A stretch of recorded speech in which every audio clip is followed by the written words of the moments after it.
Selamat malam pemirsa, kali ini kita lagi kedatangan tamu spesial dari pengusaha roti Berkah Bakery yang sekarang itu sudah mempunyai berapa cabang ini Mas?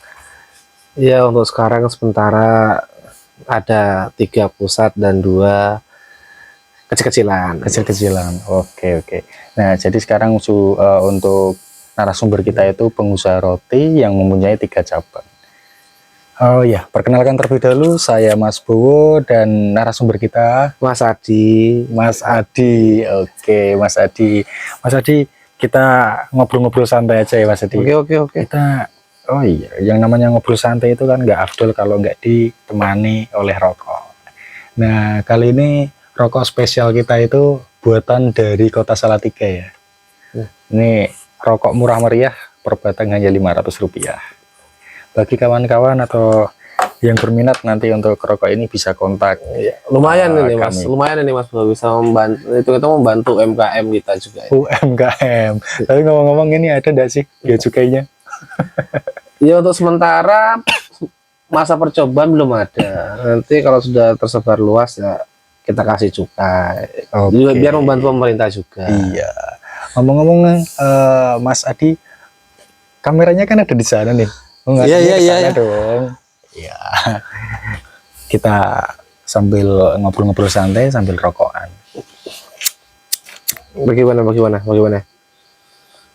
Mau bahas apa ini? Ngomong-ngomong Mas Adi ini udah berapa lama berkecimpung di dunia usaha roti? Alhamdulillah ya dari 2012. Dari 2012 berarti udah sampai sekarang. Udah 11 tahun ya ini ya? Sudah 11 tahun. Tapi dulu awalnya ikut orang dulu. Sekitar 2 tahun. 2 tahun atau 3 tahun itu. 3 tahun. Baru modal ngumpul, baru buka sendiri. Untuk yang pertama itu dulu buka di mana itu Mas Adi? Pertama kali itu buka tuh posisinya ada di Pasar Bangsari, Pangeran. Di situ belum berjalan setahun, tapi waktu 6 bulan itu saya sudah buka cabang lagi, posisi di Terminal Tingkir. Ya. Berarti hitungannya cepat juga ya itu ya, untuk dari pertama kali mulai 6 bulan udah berani buka cabang lagi. Bukan cepat Mas sebenarnya. Bukan cepat, tapi yang di tengah itu udah jalan. Oh, tengah udah jalan. Enggak jalan. Jadi kita harus ambil keputusan cepat. Kita harus cari toko baru, tempat yang lebih prospek lah. Oh gitu. Jadi bisa membantu. Berarti yang pertama di Tengaran itu ditutup terus ganti di Tingkir. Iya, tapi tutupnya ya sesuai kontrak. Oh, sesuai kontrak. Kalau ngomong-ngomong itu untuk produksi dari roti sendiri itu produksi sendiri apa gimana? Atau Mas Adi itu lebih ke menjual roti aja atau bikin produksi terus jual atau gimana? Gambarannya untuk produksi sendiri ya Mas. Buat sendiri, kita jual sendiri, tidak dititip-titipkan. Oh gitu. Ya soalnya roti saya tuh gak ada pengawetnya, jadi kita nggak berani buat nitip-nitipkan. Soalnya takutnya dijual lagi sama orang itu, takutnya disalahgunakan. Berarti apa tuh kelebihan dari produknya Mas Adi dibandingkan dengan roti-roti yang lain? Ya kelebihannya dari lainnya jelas roti saya tuh fresh and everyday. Jadi setiap hari fresh terus, ya baru terus. Tahan berapa lama itu rotinya? 3 hari maksimal. 3 hari maksimal. Sebenarnya hari keempat, 5, 6 itu sebenarnya masih bisa diproduksi. Cuma ya kita nggak layak jual gitu. Nggak bisa kita jual di toko. Jadi kita misalnya hari keempat, ke-5, ke-6 itu kita makan sendiri atau kita kasih kerabat, teman, saudara, keluarga gitu. Oh gitu. Berarti sudah bisa memprediksi jumlah produksinya berarti? Ya. Dalam 1 hari, misalkan 1 hari ini mau memproduksi berapa ratus misalkan, karena kan dalam jangka waktu dekat harus habis tuh. Iya betul. Berarti kan udah punya perkiraan ya. Ngomong-ngomong dalam 1 kali produksi itu produksinya setiap hari? Produksinya alhamdulillah setiap hari. Tapi yang kelihatan kira-kira ini sehari habis ya kita buat banyak, misalnya ada yang sehari nggak habis ya kita cuma nambah sedikit-sedikit aja. Jadi tiap hari buat berapa itu nggak mesti. Oh gitu. Terus Yang jelas sampai 3 hari itu pasti kebanyakan yang sudah habis. Yang hari pertama buat itu sudah nggak ada, yang buat hari ketiga itu sudah nggak ada rata-rata. itu biasanya dalam satu kali produksi nyampe berapa pieces? Ya kalau buat hanya untuk jual di toko itu mungkin sekitar berapa itu? 400-500 biji roti. 400-500 biji roti. Oke. Ngomong-ngomong nih, dalam penjualan itu satu piece-nya berapa? Kan satu biji itu sekitar Rp2.000 harganya. 2000. 2.500. Sekarang 2.500 sudah naik tahunnya 2.500. Oke. 2.500 satu hari 400 piece.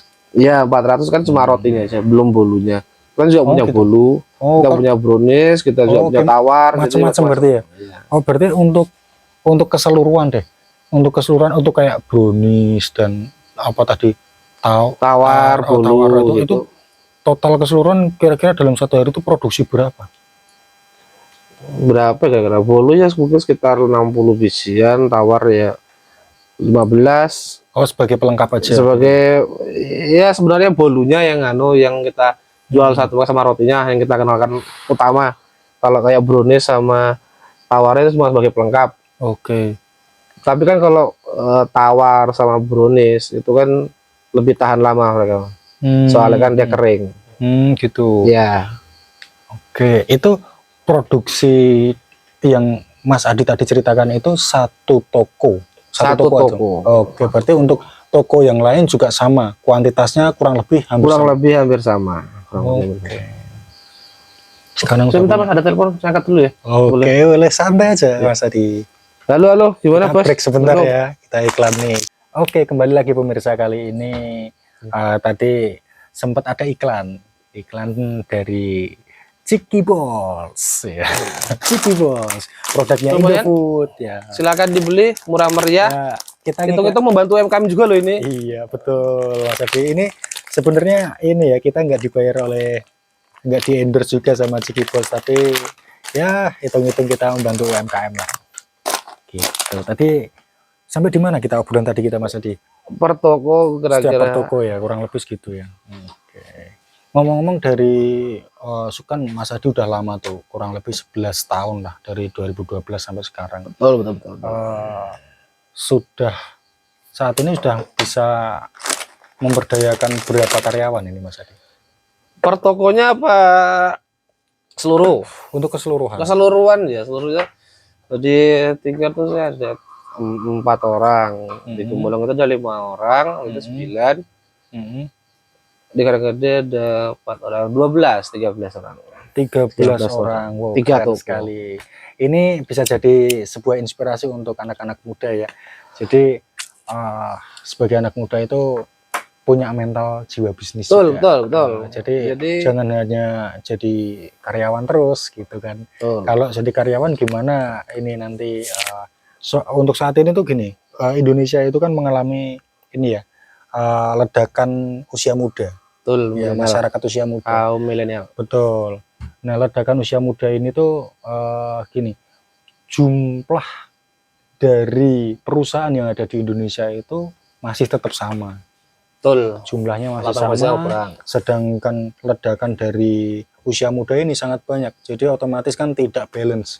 Jadi pemerintah juga saat ini mendorong agar anak muda ini punya jiwa bisnis, agar bisa ya semua tidak tergantung dari perusahaan, tidak tergantung menjadi karyawan kayak gitu sih Mas Adi. Jadi ini bisa jadi inspirasi untuk anak-anak muda. Ya, tetap semangat buat anak-anak muda semua yang sekarang setelah lulus sekolah ya jangan hura-hura liburan. Kalau ada emang peluang untuk belajar bisnis, diteruskan aja. Harus berani ambil resiko. Soalnya kita pasti kan kita awalnya tuh miskin, jadi jangan takut gagal. Meskipun gagal tetap miskin, jadi coba aja. Gitu. Coba aja, ada peluang nanti bisa kaya. Gitu. Jadi ini termasuk sebuah inspirasi juga ya. Betul. Untuk apa itu? Jangan takut mencoba. jangan takut gagal. Karena kalau kita tidak mencoba, otomatis kita itu sudah pasti gagal, kan kayak gitu. Betul Tapi kalau sekali. kita mencoba, otomatis masih ada peluang untuk mendapatkan kesuksesan yang diharapkan. Itu sih. Tips-tips sedikit Mas Adi untuk anak-anak muda yang mendengarkan podcast kita ini, untuk memulai usaha itu tips dan sarannya seperti apa? Ya, yang pertama mungkin ya harus berani dulu ya, berani ambil resiko, jangan takut untuk gagal. Yang jelas itu ada tawaran peluang apa diajak kerabat itu buat belajar suatu pekerjaan baru gitu, dicoba aja, nggak apa, dicoba aja, siapa tahu passionnya emang di situ. Jadi kalau emang passionnya di situ kan kita mesti lebih semangat lagi buat sungguh-sungguh mengerjakan pekerjaan itu. Oke. Masih ada lagi? Ya mungkin saya kedua sama ya, jangan terlalu banyak poya-poya, uangnya mending tabung aja, siapa tahu nanti sudah bisa, jadi langsung sudah bisa buat membangun usaha sendiri. Oke, terima kasih Mas Adi untuk saran-sarannya tadi. Jadi teman-teman, yang pertama tadi, belajar itu bisa di mana aja berarti Mas Adi ya. Oke. Belajar bisa di mana aja, jangan menutup kemungkinan, karena yang namanya passion ya tadi ya, namanya passion itu tidak harus sesuai dengan apa yang ada di angan-angan kita. Terkadang kita belajar sesuatu kita tidak suka, tapi setelah dijalani ternyata Kita di situ. ternyata kerasa di situ juga gitu ya, ternyata passion kita. Itu. Terus yang kedua, jangan boros tadi, kalau bisa masih muda jangan foya-foya, nabung agar ketika ke depan misalkan ada peluang bisa diambil dan kita sudah siap dengan modal tersebut. Kayak gitu Mas Adi. Betul. Siap. Tetap semangat. Sementara begitu dulu untuk podcast yang pertama kali ini. Nanti mungkin bisa dilanjut di podcast kita yang kedua. Oke, Mas Adi. Boleh. Sudah kalau menjadi mau narasumber. lebih tahu tentang saya ya boleh nanti ada part 2, part 3 kita kasih. Oke, siap. Terima kasih Mas Adi sebagai narasumber kita. Sampai jumpa lagi di podcast kita berikutnya. Bye bye.